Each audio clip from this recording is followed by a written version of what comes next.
আসসালামু আলাইকুম প্রিয় দর্শক, আমি আমিনুল ইসলাম শান্ত আপনাদেরকে স্বাগত জানাচ্ছি আন্তর্জাতিক রাজনীতি বিষয়ক আলোচনা অনুষ্ঠানে।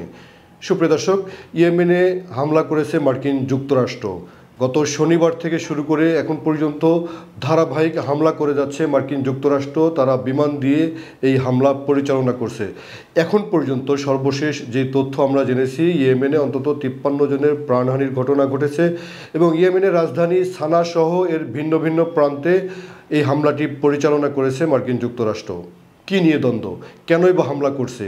এই হামলার পরিপ্রেক্ষিতে সামনে মধ্যপ্রাচ্যে যেই দীর্ঘদিনের সংঘাত চলে আসছে, বহুমুখী সংঘাত, মধ্যপ্রাচ্যে নতুন কি সমীকরণ তৈরি হতে পারে? এই হামলাকে ইরান কি দৃষ্টিতে দেখছে?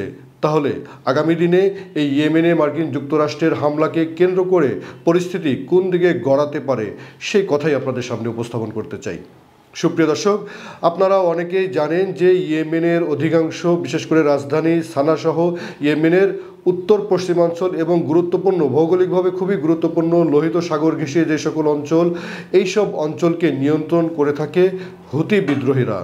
এই হুতি বিদ্রোহীরা মূলত সেখানে ইয়েমেনে তাদের আত্মপ্রকাশ ঘটেছিল 90-এর দশকে, 1990 সালের পরে সেই দশকে। আর এর মধ্যে তারা সবচেয়ে বেশি শক্তিশালী হয়েছে আরব বসন্তকে কেন্দ্র করে। পুরো মধ্যপ্রাচ্য যখন তোলপাড় হয়ে যাচ্ছিল, তখন ইয়েমেনের সরকারকে উৎখাত করতে তারা শক্তিশালী হয়ে ওঠে এবং 2014 সালে তারা রাজধানী সানাসহ বিভিন্ন অঞ্চলের নিয়ন্ত্রণ নিয়ে নেয়। এখন পর্যন্ত বিশ্লেষকদের দেওয়া তথ্য এবং আন্তর্জাতিক বিভিন্ন গণমাধ্যমের তথ্য অনুযায়ী ইয়েমেনের এই হুতি বিদ্রোহীরা তারা মূলত ইরানের কাছ থেকে রসদ পেয়ে থাকে। সুপ্রিয় দর্শক, বিগত দীর্ঘ কয়েক বছর বিশেষ করে আমরা দেখেছি যে সৌদি আরবের নেতৃত্বে একটি জোট তারা ইয়েমেনের এই হুতি বিদ্রোহীদের বিরুদ্ধে যুদ্ধ করেছিল। সেই যুদ্ধ শেষ হয়েছে, কিন্তু সম্প্রতি আমরা দেখছি যে সেই যুদ্ধ শেষ হওয়ার পরও এখন আবার নতুন করে মার্কিন যুক্তরাষ্ট্র ইয়েমেনে হুতিদের টার্গেটে হামলা করছে। কারণ মার্কিন যুক্তরাষ্ট্রের আইনে হুতিরা এখন একটি বিদেশি সন্ত্রাসী সংগঠন। সুপ্রিয় দর্শক, মার্কিন যুক্তরাষ্ট্র বিভিন্ন দেশে তাদের স্বার্থবিরোধী বিভিন্ন গোষ্ঠীকে সন্ত্রাসী সংগঠন হিসেবে আখ্যা দিয়ে থাকে। সম্প্রতি ক্ষমতায় এসে ডোনাল্ড ট্রাম্প প্রশাসন হুতিদেরকে এই চলতি মাসেই বিদেশি সন্ত্রাসী সংগঠন হিসেবে তাদেরকে তালিকাভুক্ত করেছে। এই হুতি বিদ্রোহীরা গাজায় ইসরায়েল যখন থেকে হামলা শুরু করেছিল, গাজার সমর্থনে তারা লোহিত সাগরে ইসরায়েলের সকল স্বার্থে এই হুতিরা হামলা করেছিল।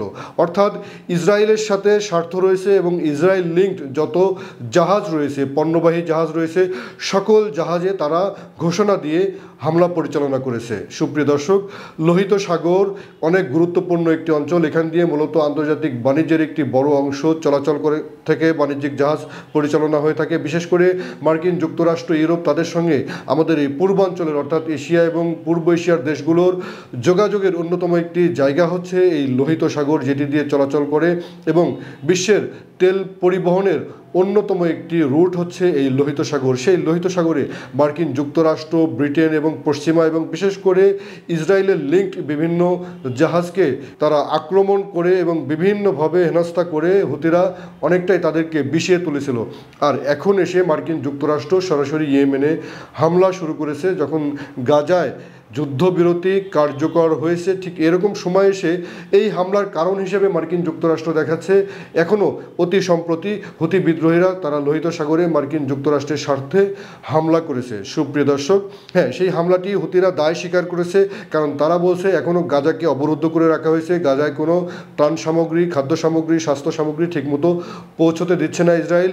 এই দাবি করে মূলত হুতিরা হামলা করছে। আর এর মধ্যে মার্কিন যুক্তরাষ্ট্র যে সিরিজ হামলা শুরু করেছে ইয়েমেনে, এর ফলে যেটি ঘটতে পারে, মার্কিন যুক্তরাষ্ট্র বিশেষ করে ডোনাল্ড ট্রাম্প এই হামলাকে তিনি অনুমোদন করেছেন এবং এ ধরনের হামলা যদি সীমিত আকারে না করে এখন যেভাবে লার্জ স্কেলে করা শুরু হয়েছে, এটিকে যদি ধারাবাহিক করা হয় তাহলে এটি একটি সর্বাত্মক যুদ্ধে পরিণত হতে পারে। এবং ভূকৌশলগত দিক থেকে খুবই গুরুত্বপূর্ণ স্থানে মূলত ইয়েমেনের অবস্থান। এই অবস্থান থেকে হুতি বিদ্রোহীরা এই যুদ্ধকে আরও অনেক বেশি ছড়িয়ে দেওয়ার সম্ভাবনা কিন্তু রয়েছে। কারণ আমরা দেখছি যে এখানে মার্কিন যুক্তরাষ্ট্র একই সঙ্গে তার নিজের স্বার্থকে, ইসরায়েলের স্বার্থকে তো সুরক্ষিত করতে পারবেই, একই সঙ্গে এই যুদ্ধের মধ্য দিয়ে মার্কিন যুক্তরাষ্ট্র সৌদি আরবের সঙ্গে নতুন করে তার দেন দরবার এবং নতুন করে তার চাওয়া পাওয়ার সমীকরণ তৈরি করতে পারবে।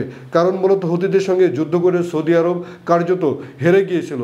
সেই হারের নামানা মনের যন্ত্রণা থেকে বের হয়ে আসতে এই হামলাকে মনে মনে সৌদি আরবও যে সমর্থন করবে না সেটি কিন্তু এখনই নিশ্চিত করে বলা যায় না, অর্থাৎ সমর্থন করবে সেটিই পাকাপোক্ত।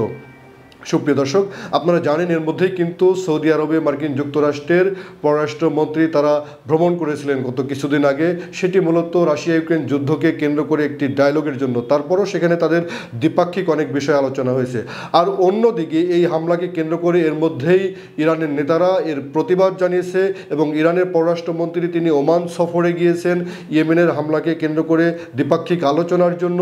এই হামলা যদি মার্কিন যুক্তরাষ্ট্র অব্যাহত রাখে তাহলে অনতিদূর ভবিষ্যতে ইরান এই যুদ্ধে বিভিন্নভাবে জড়িয়ে পড়তে পারে। যদি জড়িয়ে পড়ে তাহলে ইরানও আক্রান্ত হতে পারে। তার মানে কি, মধ্যপ্রাচ্যে আরেকটি নতুন সংঘাত বড় আকারে মাথাচাড়া দিয়ে উঠছে বলেই মনে হচ্ছে। সবাই ভালো থাকুন। অনুষ্ঠানটি দেখার জন্য ধন্যবাদ।